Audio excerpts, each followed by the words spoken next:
तुम करो तो चमत्कार, हम करे तो থাক আর বললামই না। স্পিচে চলে যায় মাননীয় স্পিকার। আমার বাবা বলেছিল, a budget is a moral document, for it reveals not only what a government can afford, but it also chooses to value. মাননীয় সদস্য জনাব হুম্মাম কাদের চৌধুরী। জনাব হুম্মাম কাদের চৌধুরী, আপনার সময় 7 মিনিট। ধন্যবাদ। বিসমিল্লাহির রহমানির রহিম। মাননীয় স্পিকার, আপনাকে ধন্যবাদ। আমার বাজেটের উপরে আলোচনা শুরু করার আগে আমি আপনাকে একটু বলে রাখি, আমি বর্তমানে একটু কনফিউজড আছি। বেশ কয়েকদিন ধরে আমাদের বিরোধী দলের নেতাদের অনেকগুলি স্পিচ শুনলাম। শুনে একটা জিনিস বুঝতে পারলাম যে যখন আমাদের অর্থমন্ত্রী কোনো বড় ধরনের প্রজেক্টের কথা বলে তখন ওনারা নারাজ হন, কারণ বাজেটটা অনেক বড় হয়ে যাচ্ছে। তবে ওনারা যখন বক্তৃতা দেন, বক্তৃতার সময় শেষ হয়ে যাওয়ার পরে 2 মিনিট আবদার করে নেন নিজ এলাকার ব্যাপারে কথা বলার জন্য। নিজ এলাকার ব্যাপারে কথা বলতে গিয়ে তারা বলেন, বেশিরভাগই বলেছে 4 লেনের রাস্তা লাগবে, 20টা ব্রিজ লাগবে, কিছু কাঁচা রাস্তা পাকা করতে হবে, সবকিছুই বলল। কথাগুলো শুনে মনে হলো উর্দুতে একটা কথা আছে, তুম করো তো চমৎকার, হাম করে তো থাক আর বললামই না। স্পিচে চলে যায় মাননীয় স্পিকার। আমার বাবা বলেছিল, a budget is a moral document, for it reveals not only what a government can afford, but it also chooses to value. আপনাকে আজকে বলে দিতে চাই, মাননীয় প্রধানমন্ত্রী তারেক রহমান সাহেবের সরকার আমাদের হিউম্যান রিসোর্সেস ডেভেলপমেন্টকে সবচেয়ে বেশি প্রাধান্য দিচ্ছে। সবাই ছোট ছোট করে বলে, একজনে বলে এডুকেশন, কিছু যদি আপনি এক জায়গায় মিলিয়ে নেন তাহলে ওটাকে হিউম্যান রিসোর্স ডেভেলপমেন্টই বলা হয়।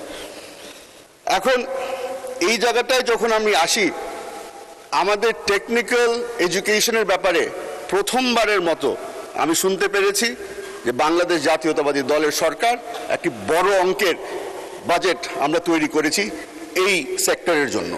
আমি তার কারণে ধন্যবাদ জানাই মাননীয় অর্থমন্ত্রীকে। মাননীয় স্পিকার, এই বাজেটকে ডিসক্রাইব করার সময় বিরোধী দলের নেতারা এটাকে বলেছে রিস্কি, ওভার অ্যাম্বিশাস, একবার বোধহয় শুনেছিলাম একজন বলেছিল ফ্যান্সিফুল। এখন গতকালকে আলাপ আলোচনার সময় আমার পিছনে একজন আমার নিজের দলের একজন নেতা বলেছিল এটা একটা সাহসী বাজেট। এখন আপনি হয়তো শুনে সাহসী কেন বললাম, উনি বলেছিল আপনি চিন্তা করছেন, তবে আমি একটু ব্যাখ্যা দিয়ে রাখি। আমার প্রধানমন্ত্রী আইনমন্ত্রী এনেছে চট্টগ্রাম থেকে, সাহসের কমতি ওখানে কোনো সময় হয় না। আলহামদুলিল্লাহ। আইনমন্ত্রী না, অর্থমন্ত্রী। সরি, অর্থমন্ত্রী। মাননীয় স্পিকার, আমি আপনার থেকে বেশি সময় নিব না, কারণ আমার নিজ এলাকারও কিছু বিষয় আপনার সামনে তুলে ধরতে চাই যেটা ন্যাশনাল ইম্পর্টেন্সের সাথে চলে আসে। আমাদের বিরোধী দলের অনেকেই বলেছে যে আমাদের ট্যাক্স কালেকশন নিয়ে অনেক জায়গায় আমাদের ঘাটতি আছে। ওনারা আমাদেরকে বারবার করে প্রবলেম দিচ্ছে, সলিউশন দিচ্ছে না। আমি আজকে ছোট একটা সলিউশন নিয়ে এসেছি। রাঙ্গুনিয়া চট্টগ্রাম 7 আসনের সবচেয়ে বড় সমস্যা বর্তমানে হচ্ছে অবৈধ বালি এক্সট্রাকশন। এটা হয়তো আমাদের এখানে সংসদ সদস্য অনেকেই আছে যাদের এলাকায় একই ধরনের সমস্যা ঘটছে। আমি একটু, অনেকে বলেছে না আপনাকে যে এই বাজেটটা খালি প্রফিট অ্যান্ড লসের ব্যাপার না, আমি একটু প্রফিট আর লসের ব্যাপারে আসি। 2021 থেকে 2026 পর্যন্ত এই অবৈধ এই বালির ব্যবসার থেকে রাঙ্গুনিয়া একা ওখান থেকে 12 কোটি 80 লক্ষ টাকা রেভিনিউ কালেক্ট করা হয়েছে ট্যাক্সের আকারে। তবে এই বালি এক্সট্রাকশনের কারণে যে ক্ষতিটা হয়েছে, এই নদী ভাঙ্গনের কারণে আমাদের ওখানে 80 কোটি টাকার খরচ করতে হয়েছে ব্লকের মাধ্যমে এবং নদীর পার ঠিক করার কারণে। এই জিনিসটাকে যদি আমরা সলভ করতে চাই তাহলে ট্যাক্স কালেকশন আমাদের বাড়াতে হবে। বর্তমানে বিশেষজ্ঞরা বলছে 60 to 70% of all sand extracted from the river is done so illegally. এই ইলিগাল ব্যবসার কারণে বর্তমানে এই ব্যবসাটা খালি একজন সেক্টরের মানুষ এটা নিয়ন্ত্রণ করছে, এটা হচ্ছে কি একটা মাফিয়া সেক্টর। এই মাফিয়া সেক্টরের কারণে আমার এলাকায় কিছুদিন আগে একটি হত্যাকাণ্ড ঘটেছে, যেখানে মাসুদ চৌধুরী নামের আমাদের যুব দলের এক নেতাকে নির্মমভাবে হত্যা করা হয়েছে। এই জিনিসটা আমি তুলে ধরছি কারণ আমি খেয়াল করে দেখলাম যে আমাদের বর্তমানের হোম মিনিস্ট্রির বাজেটকে 6.2%-এই খালি ইনক্রিজ করা হয়েছে। এই 6.2% ইজ নট এনাফ। আমাদের বাংলাদেশের পুলিশকে যেভাবে করে আমরা দেখি বর্তমানে, তাদেরকে আরো শক্তিশালী করতে হবে। They have to be well equipped and well trained. মাননীয় স্পিকার, আমাদের একটা এখানে আমরা এখন অভ্যস্ত হয়ে গেছি, বর্তমানে একটা কম্পিটিশন চলছে। কম্পিটিশনটা হচ্ছে গিয়ে কে কত ভালো আরবি বলতে পারে, কে কত ভালো আয়াত মুখস্থ করে বলতে পারে। আমি ব্রিটিশ বোর্ডিং স্কুলের প্রোডাক্ট, আমি হয়তো অত মুখস্থ আপনাকে আয়াত বলতে পারবো না, তবে ছোটকালে একটা প্রার্থনা আমাকে শেখানো হয়েছিল, ওটা আপনাকে শুনিয়ে দিতে চাই। Lord, give me the serenity to accept the things I cannot change, the courage to change the things I can, and the wisdom to know the difference.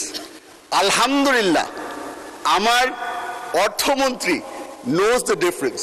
He knows what changes need to be made and he knows what he cannot. The things that have been changed, আমি ওটা একটু বলে দিই। বাংলাদেশে গত 20 বছরের মধ্যে social safety net বলে কিছু ছিল না। মাননীয় প্রধানমন্ত্রী এই সোশ্যাল সেফটি নেট ক্রিয়েট করার জন্য ফ্যামিলি কার্ড নিয়ে এসেছে। আলহামদুলিল্লাহ, মাননীয় অর্থমন্ত্রী আমাদেরকে ওটার জন্য ফান্ডিং এর ব্যবস্থা করে দিয়েছে। The things we can't change, আমাদের বাংলাদেশের ওনারা বারবার করে বলছে ট্যাক্স কালেকশনের উপরে আমরা নির্ভর। আমি ট্যাক্স কালেকশনের উপর নির্ভর না, আমি এফডিআই এর উপরে নির্ভর। আমি যে ব্রিটিশ বোর্ডিং স্কুলের প্রোডাক্ট হলে উর্দু ভালো জানেন, আরো 2 মিনিট বাড়ানো হলো। মাননীয় স্পিকার, এখানে বসে বসে অনেকখানি উর্দু শিখে ফেলেছি। মাননীয় স্পিকার, ফরেন ইনভেস্টমেন্ট আনার জন্য, ফরেন ইনভেস্টমেন্ট এর যারা যারা ইন্টারেস্টেড আছে তারা বারবার করে একটা জিনিসই খুঁজে, স্টেবিলিটি। এই স্টেবিলিটির কারণেই মাননীয় অর্থমন্ত্রী আমাদের কর্পোরেট ট্যাক্স বাড়ায়নি। মাননীয় অর্থমন্ত্রী knows exactly where to make the change and where not to make the change. ওটার জন্য আমি ওনাকে ধন্যবাদ জানাতে চাই। মাননীয় স্পিকার, আপনাকে বলেছিলাম বেশি সময় নিব না, তবে একটা জিনিস বলে আমি শেষ করতে চাই। আমাদের বিরোধী দলের বন্ধুরা বারবার করে বলে যে এই বাজেটটা অনেক বড় হয়ে গেছে, অনেক বড় হয়ে গেছে, মোটা বাজেট দেওয়া হয়েছে। সেই কারণে একটা মজার একটা জিনিস বলে দিতে চাই। I ask the opposition not to judge this budget on its waistline, but on its backbone. আমাদের অর্থমন্ত্রী এমন একটা ব্যাকবোন বানাতে চেষ্টা করছে যেটার উপরে আমরা নেক্সট 5 বছরের ডেভেলপমেন্ট আমরা দাঁড়া করাতে পারি। মাননীয় স্পিকার, আপনাকে ধন্যবাদ। আসসালামু আলাইকুম।